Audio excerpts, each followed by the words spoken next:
Assalamualaikum warahmatullahi wabarakatuh. Perkenalkan, nama saya Mardiana, peserta Latsar CPNS Angkatan 25, nomor daftar hadir 32. Di sini saya akan memaparkan mind mapping tentang akuntabilitas dan nasionalisme. Baiklah, langsung saja. Yang pertama, akuntabilitas. Pengertian akuntabilitas adalah kewajiban mempertanggungjawabkan apa yang menjadi amanahnya, yaitu menjamin terwujudnya nilai-nilai publik. Yaitu aspek-aspek akuntabilitas. Aspek akuntabilitas dalam sebuah hubungan. Kemudian yang kedua, berorientasi pada hasil. Lalu, membutuhkan laporan dan membutuhkan konsekuensi untuk memperbaiki hasil kinerja PNS. Selanjutnya ada fungsi akuntabilitas, yaitu sebagai kontrol demokrasi, mencegah korupsi dan efisiensi serta efektivitas. Lalu, jenis akuntabilitas yaitu ada akuntabilitas vertikal, yaitu pertanggungjawaban kepada otoritas yang lebih tinggi. Kemudian ada akuntabilitas horizontal, yaitu pertanggungjawaban kepada masyarakat luas. Selanjutnya ada tingkatan akuntabilitas. Yang pertama yaitu akuntabilitas personal. Adalah nilai-nilai yang ada pada diri seseorang seperti kejujuran, integritas, moral, dan etika. Kemudian ada akuntabilitas individu, yaitu hubungan antara individu dan lingkungan kerjanya.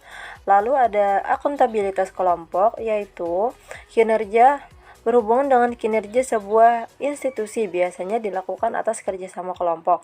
Kemudian ada akuntabilitas organisasi, yaitu hasil pelaporan kinerja yang telah dicapai kepada sebuah organisasi. Kemudian yang terakhir yaitu akuntabilitas stakeholder, yaitu tanggung jawab organisasi pemerintah untuk mewujudkan pelayanan dan kinerja yang adil. Mekanisme akuntabilitas di Indonesia menggunakan alat. Yang pertama itu perencanaan strategis, yang kedua kontrak kinerja, dan yang ketiga lakib. Lalu ada dimensi akuntabilitas, akuntabilitas kejujuran dan hukum, akuntabilitas proses, akuntabilitas program, dan akuntabilitas kebijakan. Selanjutnya, untuk menciptakan lingkungan kerja yang akuntabel, yaitu ada kepemimpinan, ada transportasi, ada integritas, tanggung jawab, keadilan, kepercayaan, keseimbangan, kejelasan, dan konsistensi. 5 langkah dalam framework akuntabilitas. Yang pertama yaitu menentukan tujuan dan tanggung jawab. Yang kedua, merencanakan apa yang akan dilakukan untuk mencapai tujuan. Yang ketiga, melakukan implementasi monitoring kemajuan. Yang selanjutnya yaitu memberikan laporan secara lengkap, dan yang terakhir memberikan evaluasi dan masukan perbaikan.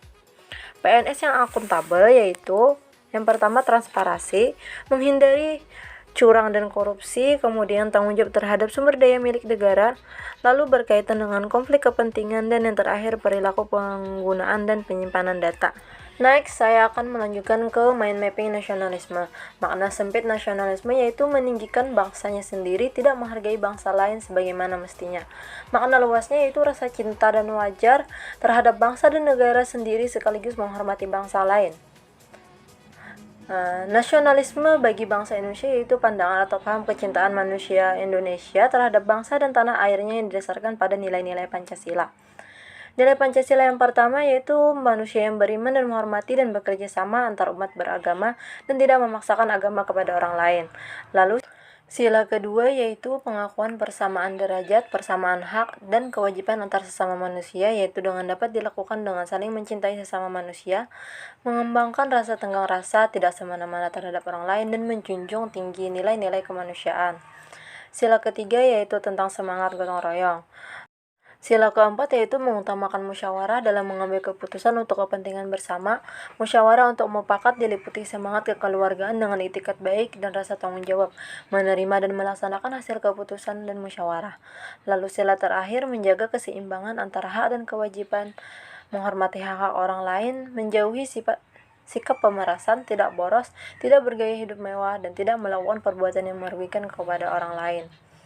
Selanjutnya ada prinsip-prinsip nasionalisme yaitu hasrat untuk mencapai kesatuan, hasrat untuk mencapai kemerdekaan, hasrat untuk mencapai keaslian, dan hasrat untuk mencapai kehormatan bangsa. Yang terakhir yaitu peranan ASN yaitu sebagai pelaksana publik, pelayan publik, dan perekat pemersatu bangsa. Demikian yang dapat saya jelaskan. Mohon maaf jika terdapat banyak kekurangan. Terima kasih.